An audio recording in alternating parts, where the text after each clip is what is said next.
अस्सलामुअलैकुम everyone, I welcome you all here. आज आपका मॉक टेस्ट 6 है जर्नल अवेयरनेस का।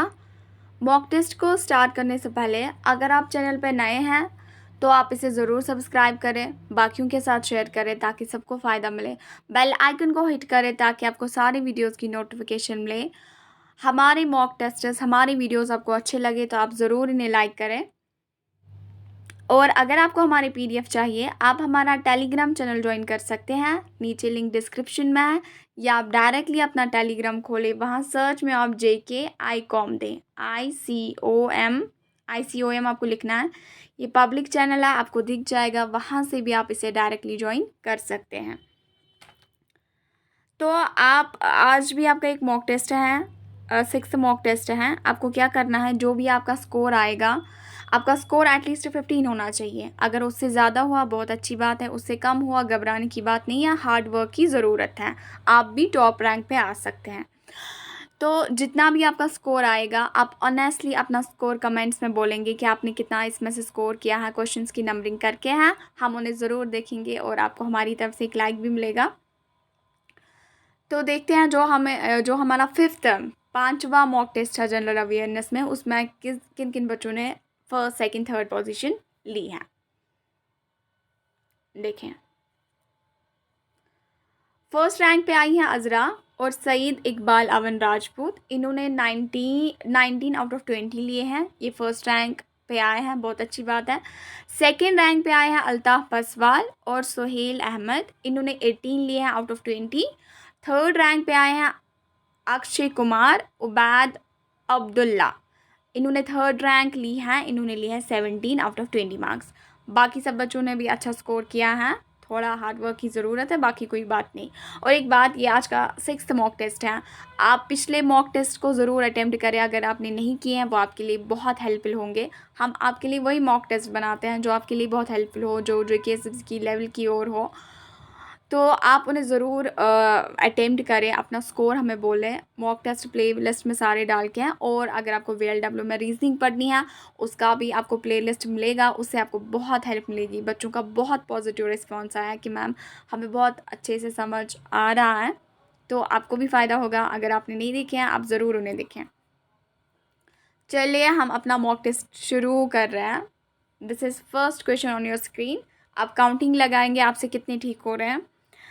The question is, which of the following Indian state does not have any coastal border? इन चारों में से नीचे 4 ऑप्शंस हैं, आपको बोलना है वो इंडियन बॉर्डर बोले जिसको वो इंडियन स्टेट बोले जिसको कोई कोस्टल बॉर्डर नहीं है, मीन्स जिसको पानी ने किसी भी साइड से घेरा नहीं है। आप जानते हैं इंडिया के नीचे पेनिनसुलर जो प्लेट्यू है ना, उसमें जितनी भी स्टेट्स आती हैं उनको पानी ने घेरा हुआ है साइड से, लेकिन इन चारों में से आपको वो स्टेट बोलनी है जिसको कोस्टल बॉर्डर नहीं है। आप देखिए कोस्टल, हाँ लैंड बॉर्डर्स तो हो सकते हैं उसके, लेकिन कोस्टल नहीं है। गुजरात देखिए, गोवा है, राजस्थान है, महाराष्ट्र है। अगर आपने मैप देखा होगा इंडिया का, गुजरात तो उसकी कोस्टल लाइन है, गोवा को तो कहने क्या है, वहाँ पे बीच के लिए बड़ा मशहूर है, वहाँ पे कोस्टल लाइन बहुत अच्छी खासी है। महाराष्ट्र को भी कोस्टल लाइन है, लेकिन राजस्थान ये गुजरात से ऊपर आता है। अगर आप मैप देखेंगे ना, ये गुजरात से ऊपर आता है, इसको कोस्टल बॉर्डर नहीं है, इसको पानी ने नहीं घेरा है किसी साइड से। So Rajasthan is right answer for this question. Second question on your screen, the highest point in the Aravalli range is. आपको पूछा गया है जो अरावली रेंज है उसका हाइस्ट पॉइंट क्या है। क्या दोदा बीटा, अनामोडी, गुरु शिकार, पंचमर्ची, इन चारों में से उसका हाइस्ट पॉइंट क्या है। You try from your side. The right answer is गुरु शिकार। गुरु शिकार अरावली रेंज का हाइस्ट पॉइंट है। Third question is here, which state of India is the largest producer of cotton. आपको बोलना है, 4 ऑप्शन है नीचे, लार्जेस्ट प्रोड्यूसर ऑफ कॉटन कौन है इंडिया में। ओके, इंडिया की बात कर रहे हैं। गुजरात है, राजस्थान है, मध्य प्रदेश है, गोवा है। ये सब जानते होंगे, the right answer is Gujarat. Important question है क्योंकि महात्मा गांधी जो है ना गुजरात से उनका ताल्लुक था, तो वो कहाँ जन्म लिए हैं, उस कंट्री, उस स्टेट की स्पेशलिटी किस में है, या उसमें कोई इम्पोर्टेंट प्लेस होगी, उन सब पे आप ख्याल रखें क्योंकि वो ग्रेट पर्सनैलिटी है इंडिया की। Name the state having the highest percentage of literacy level. India की वो स्टेट इनमें से आप बोले जिसकी हाइस्ट लिटरेसी, मतलब लोग पढ़े लिखे ज़्यादा हैं वहाँ पे, परसेंटेज ऑफ लिटरेसी लेवल वहाँ पे हाई है। आपको बोलना है क्या वो वेस्ट बंगाल है, क्या वो महाराष्ट्र है, क्या वो केरला है, क्या वो नन ऑफ द अबव, कि कोई नहीं है। कौन है इंडिया की वो स्टेट जिसमें highest percentage of literacy level है? The right answer is Kerala. Kerala में लेवल ऑफ लिटरेसी बहुत हाई है। Question 5 is here, the Yamuna and Son, इसे कोई ऐसे SON भी लिखता है, सन, हाँ थोड़ा सन, SON भी इसे लिखते हैं, आप कंफ्यूज नहीं होना। The Yamuna and the Son are the tributaries of the river. बोलते हैं जो यमुना है और सोन है ये किसकी ट्रिब्यूटरी है? नीचे कुछ रिवर्स हैं, क्या झेलम की है, ब्यास की है, रवि की है, गंगा की है? The right answer is Ganga. Ganga की ये ट्रिब्यूटरीज हैं, यमुना भी और सोन भी। कोई इनडायरेक्टली ट्रिब्यूटरी बनती हैं, देखिए एक ट्रिब्यूटरी होती है उसकी मतलब इनडायरेक्टली, देखिए ये कोई मेन रिवर होता है, ये कोई मेन रिवर होता है, यहाँ से कोई इसको ज्वाइन करता है, ठीक, तो होगी ट्रिब्यूटरी। लेकिन इसको, इस वाली जो इसके साथ ही शाख मिलती हैं बड़े रिवर के साथ, यहाँ पे कभी इसको एक मिलती हैं। फॉर एग्जाम्पल A मिली B के साथ, B मिली इंटर्न रिवर C के साथ, तो C इसकी डायरेक्ट ट्रिब्यूटरी, C को B डायरेक्ट ट्रिब्यूटरी हो गई और C को A इनडायरेक्ट ट्रिब्यूटरीज हो गई। ये ख्याल रखना होता है। कभी कभार आपको इनडायरेक्टली ट्रिब्यूटरीज देंगे, फिर बोलेंगे क्या ये इस रिवर की ट्रिब्यूटरी है, उसका भी ख्याल रखना होता है। So the right answer is Ganga. ये हम आपको समझा रहे हैं क्योंकि एग्जाम में ऐसे क्वेश्चंस भी आते हैं। Question number 6 is the Himalayan rivers are. Himalayan rivers क्या है? क्या वो मूनसून फेड है, स्नो फेड है, एपिमेरल है, सीजनल है? The right answer is snow fed. आप जानते हैं हिमालयन पहाड़ियाँ है ना, वो बहुत ऊंची ऊंची हैं और उनको बर्फ़ ने ढका हुआ होता है, मतलब बर्फ़ से ढकी हुई होती है वो, उनको बर्फ़ होती है, तो वो स्नो फेड है।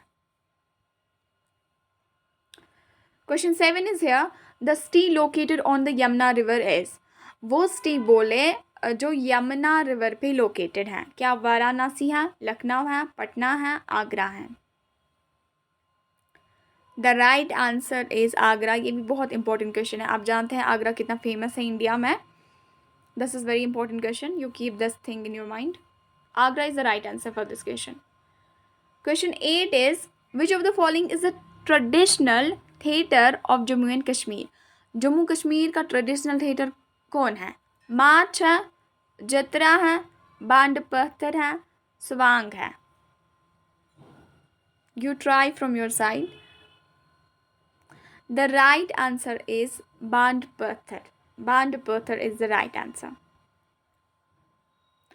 Ninth question is, Pandit Shiv Kumar Sharma is related to which musical instrument?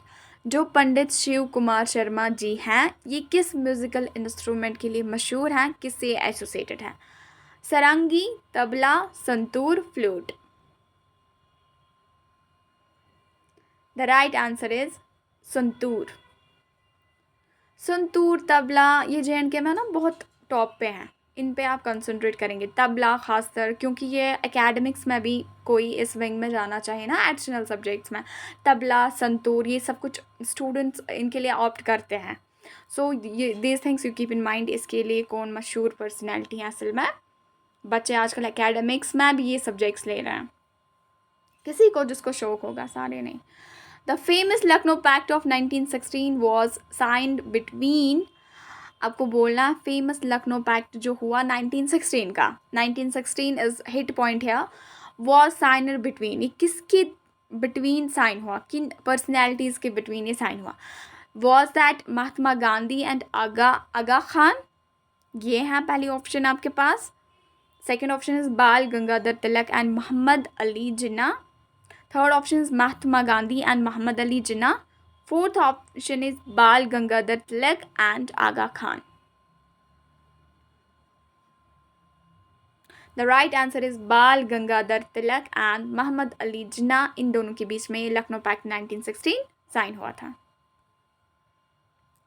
11 question is who was the political Guru of Subhash Chandra Bose. Subhash Chandra Bose जो हैं उनके पॉलिटिकल गुरु कौन थे? MG. Ranade, Mahatma Gandhi, Gopal Krishna Gokhale, Chittaranjan Das. The right answer is Chittaranjan Das is the right answer. Question 12 is on your screen. Simply Pal Biosphere Nichi is situated in. ये नीची आप बोले ये कहाँ पे situated है?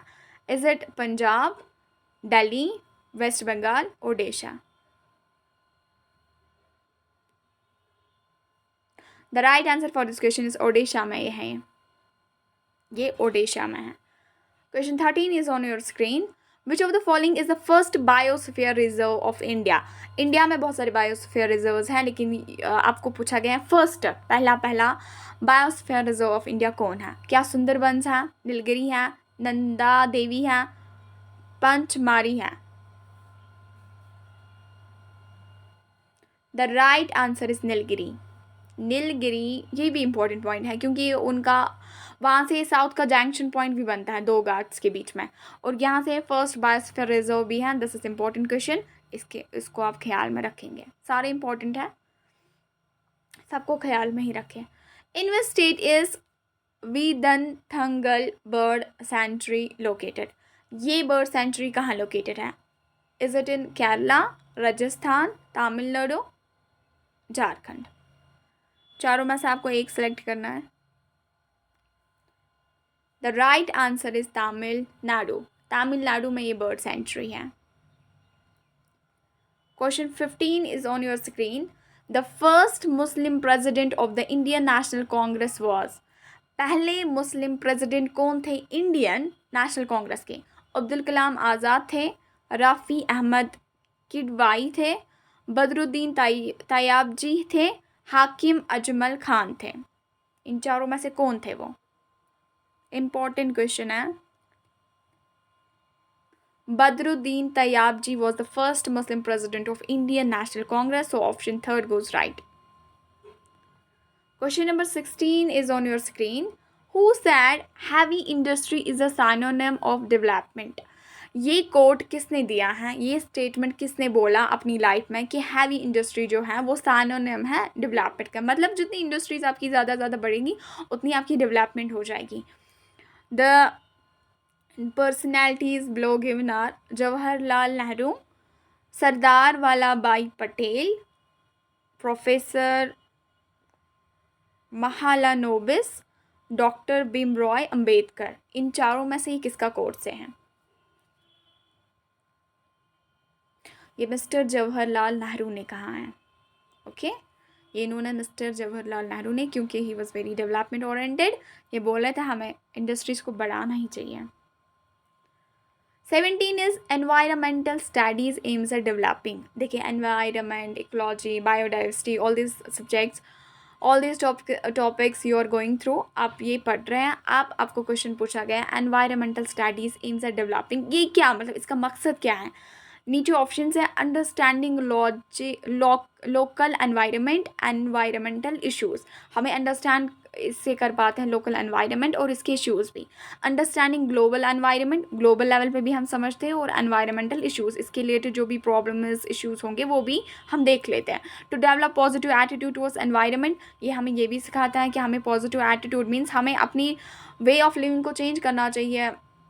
CO2 की प्रोडक्शन ज़्यादा से ज़्यादा इमिशन हो रही है इसको कंट्रोल में लाना चाहिए. बाकी सब पॉजिटिव स्टेप्स लेने चाहिए ताकि हमारी धरती ठीक से रहे. तो all of the above is the fourth option. आप बोले इससे क्या हो जाता है? The right answer is all of the above, क्योंकि इससे हमें लोकल एनवायरनमेंट के बारे में भी पता चलता है और इश्यूज़ के बारे में, ग्लोबल एनवायरनमेंट और उसके इश्यूज़ के बारे में. और हमें एनवायरनमेंट स्टडीज़ ही बोलती हैं कि आप अपनी वे को चेंज करें. आप बहुत गलती पे हैं, आप बहुत ज़्यादा डैमेज कर रहे हैं मदर अर्थ को, पूरे एनवायरनमेंट को. इसको पॉजिटिव स्टेप्स में इम्प्रूव करने की कोशिश करें. So all of the above is the right answer. Question number 18 is, which is not true for disturbing natural environment. Natural environment disturb होता है, लेकिन which is not true for this mean जिससे ये नहीं होगा. Deforestation, this is true for natural disturbing natural environment. Afforestation, development of coastal zones, urban development. देखें, आप मुझे बोले क्या अफॉरेस्ट्रेशन से नेचुरल एनवायरनमेंट डिस्टर्ब हो जाता है? बिल्कुल भी नहीं. So the right answer is afforestation. Afforestation. देखें, डिफॉरेस्ट्रेशन से भी नेचुरल एनवायरनमेंट डिस्टर्ब हो जाता है, ये आप सबको पता होगी. डेवलपमेंट ऑफ कोस्टल जोन्स, जब हम कोस्टल जोन्स को बनाते हैं ना, हमें कंस्ट्रक्शन वो सब चीज़ें करनी पड़ती हैं, उससे भी एनवायरनमेंट पे इफेक्ट पड़ता है. अर्बन डेवलपमेंट तो एक मेजर काज है जिससे एनवायरनमेंट बहुत ख़राब हो गया है, क्योंकि people are going to the urban stage. Deforestation बहुत हो रही है, वो वहाँ से लकड़ी ले रहे हैं, कंस्ट्रक्शन का प्रोसेस बहुत चल रहा है, गाड़ियों का रश बहुत लगता है अर्बन डेवलपमेंट में. क्यों? अर्बन डेवलपमेंट इटसेल्फ सिग्निफाइज, मतलब ये खुद दिखाता है कि इट डिपिक्ट्स वहाँ पे ज़्यादा डेवलपमेंट है, लिविंग स्टैंडर्ड हाई है, गाड़ियों का इतना रश लगता है, कहने की तो बात ही नहीं, चलने की जगह भी नहीं होती. तो वहाँ पे भी पोल्यूशन का लेवल बहुत हाई होता है. यहाँ पे भी अफॉरेस्ट्रेशन अगर हम करेंगे, उससे डैमेज नहीं, उससे डिस्टर्ब नहीं, उससे बिल्कुल ठीक हो जाएगा. बहुत काफ़ी हद तक हमारी मदर अर्थ फिर से ठीक हो जाएगी. क्वेश्चन नंबर 18 का सेकंड इज राइट आंसर. अब है 19 question is on your screen. Which of the following states which of the following state, किस स्टेट को has the Ramsar wetland site named Deepor Beel? एक रामसर वेटलैंड साइट है जिसका नाम है द्यूपुर बील. वो कहाँ पे है, किस स्टेट में है? क्या वो वेस्ट बंगाल में है, ओडिशा में है, असम में है, छत्तीसगढ़ में है? The right answer is Assam, या असम में है. Question number 20 is on your screen, and this is the last question. Which of the following Ramsar site is not situated in Uttar Pradesh? आपको वो रामसर साइट बोलनी है जो यूपी में नहीं है. उत्तर प्रदेश बोलते हैं यूपी को. सरावर, समसपुर बर्ड सेंचुरी, सरसई नवर झील, सुरिनसर मानसर लैक्स. ये सबको आना चाहिए. सुरिनसर मानसर लैक्स है ना, दिस इज़ राइट आंसर, क्योंकि ये यूपी में नहीं है. और आप बिल्कुल जानते होंगे ये कहाँ पे है, वो आप हमें कमेंट्स में बोलेंगे. ये जम्मू कश्मीर के हर बच्चे को पता होगी कि सुरिनसर मानसर लैक्स कहाँ पे हैं. तो आप हमें कमेंट्स में बोलेंगे कि सुरिनसर मानसर लैक्स कहाँ पे हैं. This is right answer for this question. ये आपका एक और होमवर्क आ गया कि आपको बोला है सुरिनसर मानसर लैक्स कहाँ पे हैं, और इनके बारे में आप ज़रूर पढ़ेंगे. सुरिनसर मानसर लैक्स है ना, इनके बारे में क्वेश्चंस पूछते हैं, और ऐसा क्वेश्चन इसमें से पूछते हैं जो अक्सर बच्चों को नज़र ही नहीं होती. इस लैक के बारे में वो क्वेश्चन पूछते हैं, क्योंकि FAA में भी ऐसा ही हुआ था, कुछ ऐसा ही उन्होंने पूछा था, अक्सर बच्चों को वो नहीं पता थी. So this is enough for today. This was your mock test. आपका जितना भी स्कोर कम ज़्यादा, जितना भी बराबर का, आप कमेंट में ज़रूर बोलेंगे, हम ज़रूर देखेंगे. इससे मुझे लगता है नहीं you are interested towards your studies. So this is enough for today. Best of luck. Thanks for attempting this mock test. Have a nice day.